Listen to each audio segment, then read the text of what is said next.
गुजरात की राजनीति में अब तक केसरिया और पंजे की लड़ाई जग जाहिर रही है, लेकिन उत्तर गुजरात के खेड़ ब्रह्मा में भारत आदिवासी पार्टी के कार्यकर्ता अधिवेशन ने समीकरण बदल दिए हैं। राजस्थान के डूंगरपुर बांसवाड़ा से सांसद और बीजेपी के चमकते सितारे राजकुमार रोत ने साबरकांडा, बनासकांडा और अरावली जिलों के कार्यकर्ताओं के बीच जो हुंकार भरी है, उसने गांधीनगर से लेकर दिल्ली तक के गलियारों में हलचल पैदा कर दी है।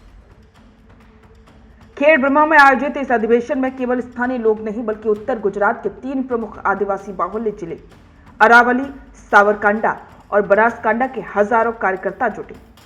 ये इस बात का प्रमाण है कि बीजेपी का आधार अब केवल डूंगरपुर बांसवाड़ा तक सीमित नहीं रहा, बल्कि अरावली की पहाड़ियों को पार करके गुजरात के मैदानी इलाकों तक फैल चुका है। इस कार्यक्रम की सबसे चौंकाने वाली बात रही सदस्यता ग्रहण समारोह। बीजेपी, कांग्रेस और आम आदमी पार्टी के कई स्थानीय पदाधिकारियों ने अपनी पार्टियों का दामन छोड़कर पीला गमछा ओढ़ लिया।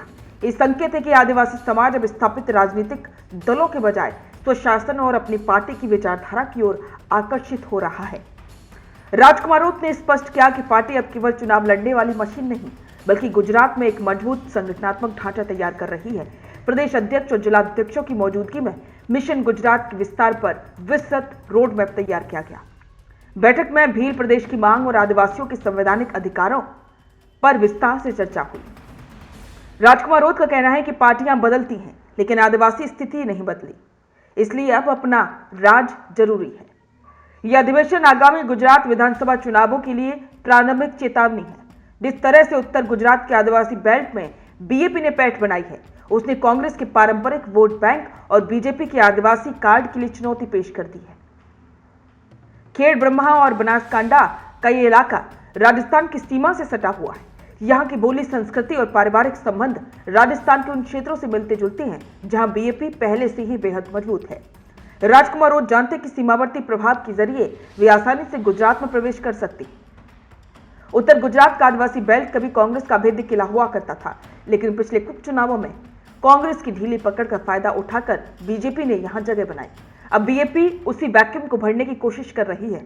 राजकुमार रोत उस युवा वर्ग को निशाना बना रही हैं जो कांग्रेस से निराश है और बीजेपी को अपना नहीं मान पा रहा। गुजरात में अब तक आदिवासी राजनीति विकास के इर्द गिर्द घूमती थी, लेकिन बीजेपी इसे पहचान और अस्तित्व की लड़ाई बना रही है। जोहार का नारा अब गुजरात के गांवों में गूंज रहा है, जो बीजेपी के हिंदुत्व कार्ड के सामने एक वैचारिक चुनौती है। राजस्थान की सरहदों को लांघकर अब राजकुमार रोत गुजरात की राजनीति में दस्तक दे चुके हैं। खेड़ ब्रह्मा की धरती गवाह बनी एक ऐसे संकल्प की जिसने गुजरात के पारंपरिक राजनीतिक सूरमाओं की नींद उड़ा दी है। सांसद राजकुमार रोत के नेतृत्व में भारत आदिवासी पार्टी ने उत्तर गुजरात में अपनी ताकत का एहसास कराया। अरावली, साबरकांडा और बनासकांडा ये 3 ऐसे जिले हैं जहां अब तक बीजेपी और कांग्रेस का राज चलता था, लेकिन खेड़ ब्रह्मा के अधिवेशन में जुटी भीड़ ने यह बता दिया है कि अब हवा का रुख बदल रहा है। हैरानी की बात यह रही कि बीजेपी, कांग्रेस और आम आदमी पार्टी के पदाधिकारी अपना पद छोड़कर बीजेपी की सदस्यता लेते दिखाई दिए। राजकुमार रोत ने साफ कर दिया कि सिर्फ शुरुआत है। गुजरात में आदिवासियों का अपना शासन अब दूर नहीं। क्या आप भी करना चाहते हैं अपने गांव का नेतृत्व? आपका अपने गांव के लिए विकास का विजन क्या है? पंचायत में आपके होने से बदल सकती है आपके गांव की तस्वीर। तो आज ही अपने गांव की बात कीजिए द फैक्ट इंडिया के साथ। व्हाट्सएप कीजिए इस नंबर पर।